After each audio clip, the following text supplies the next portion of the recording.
Olá, pessoal. Vamos dar continuidade à nossa aula sobre falha na percepção, falando agora sobre o conceito de ilusão.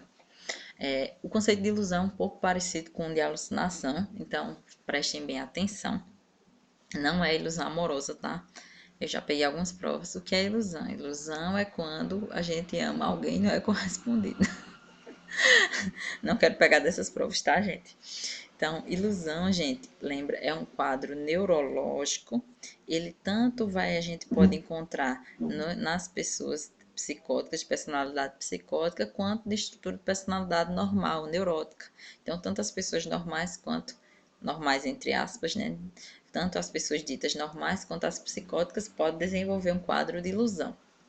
Ó, a ilusão, enquanto na alucinação não existe um objeto, mas eu vejo ou sinto esse objeto, na ilusão é ao contrário. O objeto, ele é real. O objeto, ele existe. Porém, eu vou ter uma percepção equivocada dele. A gente diz que é uma percepção deformada. Então, o conceito de ilusão é que é a percepção deformada de um objeto real. Por exemplo, ali está uma cadeira, né? A cadeira é um objeto real, ela realmente existe, só que no lugar da cadeira eu vejo uma outra coisa. No lugar da cadeira eu vejo uma pessoa. Ali está um cachorro, no lugar do cachorro eu vejo o demônio, por exemplo. Então, o objeto existe, né? Existe o cachorro, existe a cadeira, porém, quando eu visualizá-lo, eu não vou ter uma percepção verdadeira do que realmente ele é.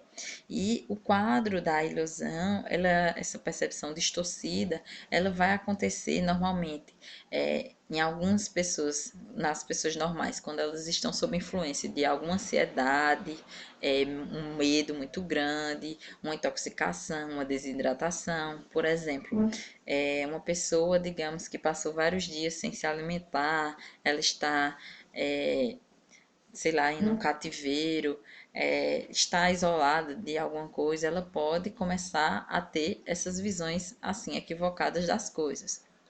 A pessoa com muito medo, a pessoa, por exemplo, assistir um filme de terror, aí fica ali sobre aquela ansiedade, sobre aquele medo. Aí quando ela vai dormir, ela vê as coisas do quarto, tudo, ela vê imagens do quarto como um filme de terror, ela começa a ter medo, ela vê uma vassoura, ela acha que é uma pessoa. Então isso caracteriza um quadro de ilusão. A ilusão, esse efeito deformado, também a gente pode ver bastante nos quadros de anorexia, né, e de bulimia, né? Aquela visão que a pessoa vai ter do corpo totalmente equivocada, né? Ela está muito magra e aí quando ela se olha no espelho, ela se vê extremamente maior do que ela realmente está. Então, essa deformação a gente chama de ilusão. E aí, vamos pensar na diferença. Na alucinação não existe objeto, mas eu vejo ou sinto, por exemplo, aqui não tem um cachorro, mas eu vejo um cachorro, isso é alucinação. A ilusão é ao contrário. O cachorro existe, mas no lugar do cachorro eu vejo uma outra coisa. Então, na alucinação, percepção sem objeto, na ilusão, objeto real deformado. Então, espero que vocês tenham compreendido essa diferença.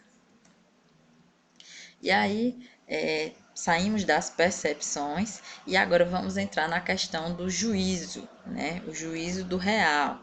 Então, o juízo, gente, é a nossa capacidade de entendimento da realidade, né? A representação da realidade na nossa criação de conceitos, né? A gente até usa no senso comum, fulano tem juízo, né? Existe o delírio e existe erros simples. Erros simples é quando a gente, agoniada, a gente interpreta, né, de alguma forma e pode ser confrontado com a realidade e a pessoa entender que está errada. Já no delírio, não. O delírio é um juízo falso, né? Um pensamento errado que a pessoa cria para uma realidade externa que só ela vive. Então, vamos entender aqui o que é uma ideia delirante, né? Enquanto a alucinação ela vai ter a ver com os órgãos dos sentidos, como a gente falou anteriormente, a alucinação Quando a gente pensa em alucinação, a gente pensa em órgãos de sentidos. No delírio, a gente pensa em pensamento.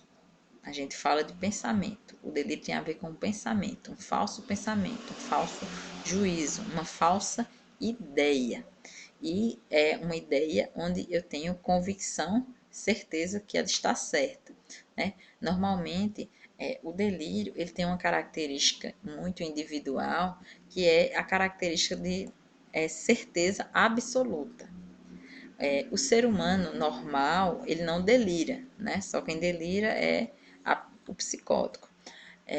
O ser humano, ele cria situações na cabeça dele, só que são fantasias, não delírio. Por que fantasias? Porque na fantasia, quando o sujeito ele é confrontado com a realidade, ele vai aceitar essa realidade, né? Quando a verdade é mostrada, ele aceita.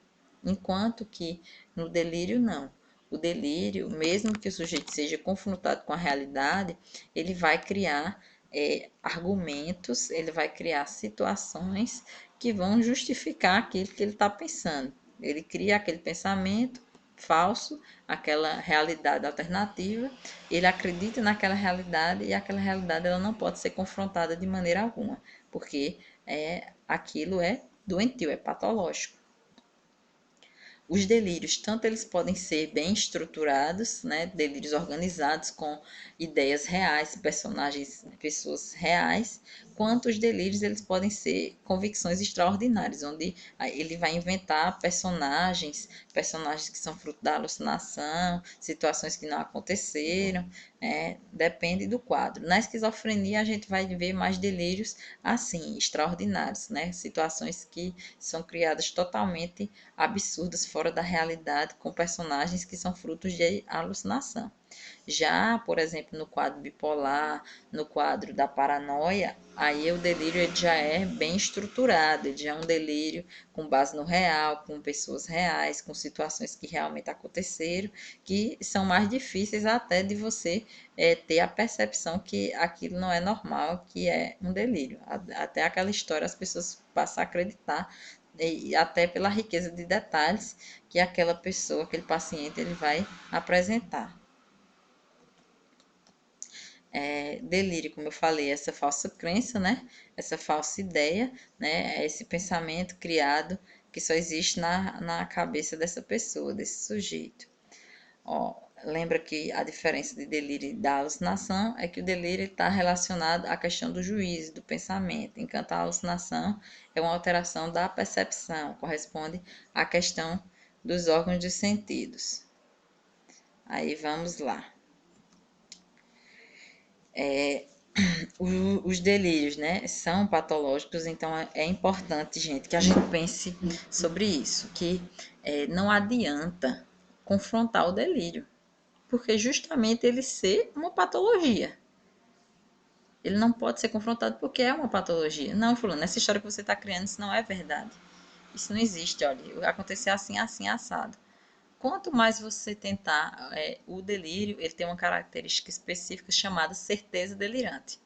É uma certeza absoluta. O psicótico tem certeza absoluta daquilo, não existe dúvidas na psicose. Ó, até alguns alunos me perguntam, professora, qual a diferença de contar uma mentira e delirar? Quando uma pessoa ela conta uma mentira, no caso uma pessoa dita normal, né, um neurótico conta uma mentira, ele tem consciência daquilo que ele está fazendo, daquilo que ele está falando. Ele tem um objetivo, ele vai criar a história com o objetivo, né, de prejudicar alguém ou de ocultar alguma coisa, e ele tem consciência daquilo que ele está falando. Já o delírio, não. O delírio, ele não tem um objetivo. O sujeito que delira, ele não delira porque ele quer, né, não é algo que ele gosta de delirar, ele não cria aquela história com uma função de prejudicar ninguém, com o objetivo de machucar ninguém. Ele é uma história que é um produto do inconsciente que está além dele, ele não deseja aquilo, ele não quer delirar, porém, infelizmente, né, a doença, né, o quadro psicótico faz com que ele saia do seu juízo e vai levar até a comportamentos, né, que não são esperados, né, não são comportamentos que são da índole daquela pessoa, infelizmente. E aí, como é que a pessoa avalia o delírio? e até também a questão da alucinação. Como é que um médico ele vai avaliar o delírio? E quem avalia o delírio? Bem, gente, os profissionais responsáveis por avaliar os quadros delirantes e alucinatórios é o psiquiatra, né, o médico psiquiatra e psicólogo. Veja, não é o neurologista, né, o médico especialista em doença mental é o psiquiatra. Né? As pessoas têm um pouco de resistência de ir para psiquiatra, né? Diz que só o doente mental vai para o psiquiatra, só o louco vai para o psiquiatra, mas não, o psiquiatra vai trabalhar com todo tipo de transtorno mental, desde a psicose até uma depressão e ansiedade. E o delírio ele vai ser avaliado, né, pela verbalização, né, pelo comportamento. Né, a observação do comportamento e da fala do sujeito é que vai denunciar o delírio. Não existe um exame neurológico que a gente vá ver ondas cerebrais que se perceba que a pessoa está delirando, e muito menos alucinando. Né?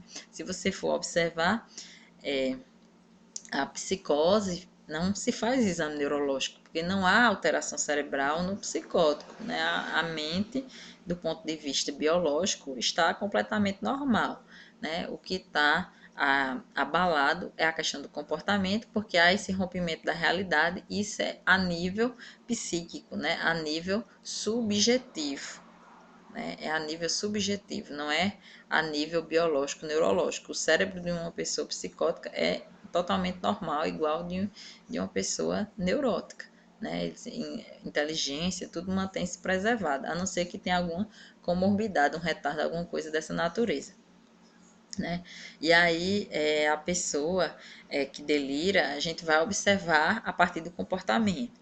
Por isso que é importante, muitas vezes, que o psicótico ele vá acompanhado de profissional, de pessoas, né, para as consultas, de pessoas de sua confiança que se responsabilizem por ele, porque muitas das ideias delirantes, muitos delírios são tão estruturados que você não tem como ter a percepção de que aquilo não é verdade, né? As histórias são tão detalhistas que qualquer pessoa que não esteja preparada vai realmente acreditar,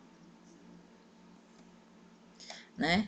E outro ponto importante é a questão do delírio como uma autorreferência. Então, simplesmente, gente, ele não vai criar esse delírio do nada. Não é chegar e dizer assim, olha, um exemplo de delírio, né? Eu sou Deus. Simplesmente, ele não cria esse delírio do eu sou Deus com base no zero, no vazio real, do nada, né? Todo delírio, ele vai ter referência com a história de vida daquela pessoa. Normalmente, os delírios eles são construídos, inclusive, a partir do motivo do desencadeamento. Então, por exemplo, uma mulher que de repente começou a surtou após ser abandonada na igreja, né? Ia casar e foi abandonada. Então, ela pode, por exemplo, delirar que é uma freira. É como se fosse uma fuga daquilo que ela passou. Então, o delírio, ele tem a ver com a história de vida do sujeito, principalmente no que provocou o surto. Está totalmente ligado à questão do surto. Por exemplo, ele pode delirar religioso, que é Deus, e aí normalmente são pessoas que eram bastante religiosas, frequentavam algum tipo de igreja. E outro ponto importante é que quando o sujeito ele passa a delirar, a vida dele gira em torno daquele delírio. Então ele passa a viver em função daquele delírio. Tudo que ele fala e condiz é a vivência do delírio. Ele é o próprio delírio. Né? Vocês vão observar nos comportamentos psicóticos que o sujeito passa a ser o próprio delírio. O tema do delírio, outro ponto importante, né, é que também corresponde à questão da época, né? Então, aí se dá o exemplo aí no slide, né? Na Idade Média existiam pessoas que eram Napoleão, aí agora já vão existir o quê? Pessoas que se dizem ser pastores, ser Deus, alguma coisa desse tipo, porque o delírio vai de acordo com a vivência atual. E aí passamos para os tipos de delírio, né? Quais são os tipos de delírio? A gente vai ter o delírio de perseguição, né? Que é o delírio mais comum, que a gente chama também de delírio persecutório. é importante ressaltar, o delírio de perseguição não é só achar que alguém, não é só afirmar que alguém está vindo me perseguir, né? O delírio de perseguição é a ideia de que alguém quer me prejudicar. Então, esse prejudicar é de qualquer maneira. Pode ser alguém tentando me matar, pode ser realmente alguém me perseguindo andando atrás de mim, pode ser alguém querendo tomar meu lugar na empresa, pode ser alguém querendo, deixa eu ver, alguém querendo me bater, é, alguém querendo ser como eu. Então, isso é o que a gente chama de delírio de perseguição ou persecutório. Não necessariamente a pessoa tem que ficar andando atrás de mim para ser delírio de perseguição. É a ideia de que alguém quer me fazer mal. Outro ponto importante para a gente ter um macete diferencial que é delírio e alucinação. O delírio, gente, quase que 99% ele é uma afirmação. Eu sou isso, alguém quer me fazer aquilo. Enquanto que a alucinação é eu ouço vozes, eu vejo, estou vendo tal coisa. O delírio normalmente é uma afirmação de uma história. Esse é um macete legal para vocês lembrarem o que é delírio. Aí passamos um pouquinho, né? Além do delírio de perseguição, a gente vai ter o de influência, a gente vai ter o hipocondríaco, o melancólico, o de grandeza e o de ciúme. Então, vamos ver os outros. Aí a gente tem a figura do Dom Quixote de La Mancha, porque é um livro, né, que tem uma característica que o personagem, quem já leu, delira, né, de grandeza. Ele acha que é alguma coisa maior do que ele é. O delírio de grandeza é quando o psicótico, inclusive algumas pessoas alcoolizadas, às vezes deliram de grandeza. O delírio de grandeza se caracteriza pela ideia de achar que tem uma identidade superior a quem eu sou, né? Sempre para ser delírio de grandeza tem que ser uma identidade superior, né? Não pode ser alguém do mesmo nível que eu, tem que estar sempre acima. Por exemplo, eu sou dona da escola São Vicente. Aí, Tiago, eu sou, deixa eu ver, um delírio de grandeza. Eu sou Anitta. Parece, né, minha gente? Muito parecida. Só tá me faltando o dinheiro e a bunda. Brincadeira, gente. Brincadeiras à parte. Isso são exemplos de delírio de grandeza, quando a pessoa acha que é um personagem, é uma identidade bem sempre superior ao que ela é. Outro exemplo, eu posso voar, eu sou Deus, eu sou um anjo, eu sou super-homem. Esses são exemplos de quadros delirantes de grandeza. Também a gente chama o delírio de grandeza às vezes de mania de grandeza. O delírio de grandeza também às vezes a gente encontra bastante aí nos quadros de mania da bipolaridade. Então, normalmente, quando o sujeito tem a bipolaridade maníaca, às vezes ele apresenta esse quadro do delírio de grandeza, né? Essas ideias grandiosas. Outro delírio, esse merece um asterisco, é o delírio da erotomania. Erotomania vem de Eros, deus do amor. Chamamos erotomania também. Inclusive, é um delírio que ficou bastante conhecido na mídia, né? Quem criou o delírio erotomaníaco, se eu não me engano, o nome do cara é Clara Bolt, não, acho que era assim o nome, não tô a pronúncia, eu não sei corretamente. Mas esse delírio da erotomania, ela se caracteriza pela ideia de acreditar no amor platônico. É como se eu achasse que a outra pessoa está apaixonada por mim. Na verdade, eu acho não, eu tenho certeza que isso é a característica do delírio. A certeza. Não precisa haver aproximação. Por exemplo, o psicótico, ele vai, digamos, na padaria. Aí a pessoa da padaria vai, entrega o pão e dá um sorriso, diz obrigado. Pronto, quando chegar em casa, ele começa a contar uma história. Ah, eu tô paquerando ali com a menina lá da padaria. Ela tá me paquerando, ela tá olhando pra mim, tá dando em cima de mim, tá muito interessada em mim.